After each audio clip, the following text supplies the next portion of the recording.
This is part 3 of replacing most of my bike's drivetrain as a novice to bike maintenance. I already removed my old cassette and put in a new cassette. Now I am going to replace my bike's chain. I thought I might need to use the chain tool to push the chain off, but I actually was able to remove it pretty easily by finding the master link and then just using my hands to unlatch it. So we're gonna lay this chain out because we will use it to make sure the new chain fits. So in order to size the new chain, I have both chains kind of lined up next to each other, and I'm matching them rivet by rivet. After lining them up, this is what the two chains look like together.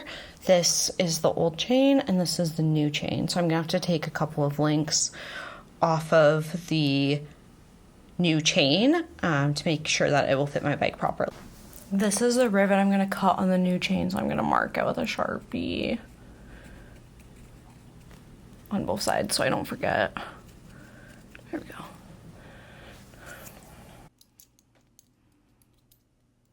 After using the old chain to size my new chain, I broke the excess links off of the new chain with a mini chain tool from Park Tools.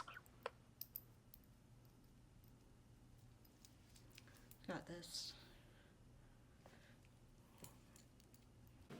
Once I got my chain to be the appropriate length, I threaded it through the front and rear derailleurs of my bike, starting with the front derailleur. I found this process to be very tricky and tedious, which is why I sped it up in this video to make it go by a little bit faster.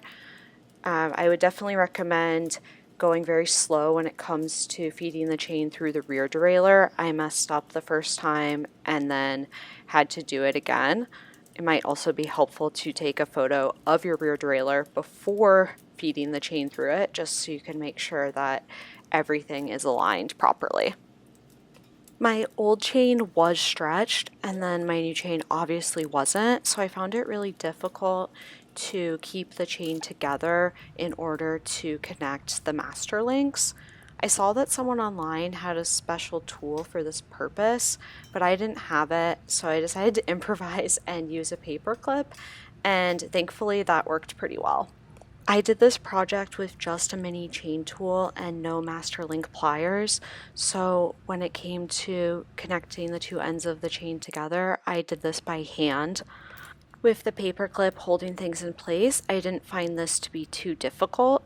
And then after I did this, I applied pressure to a brake and the pedals at the same time to make sure the connection was secure.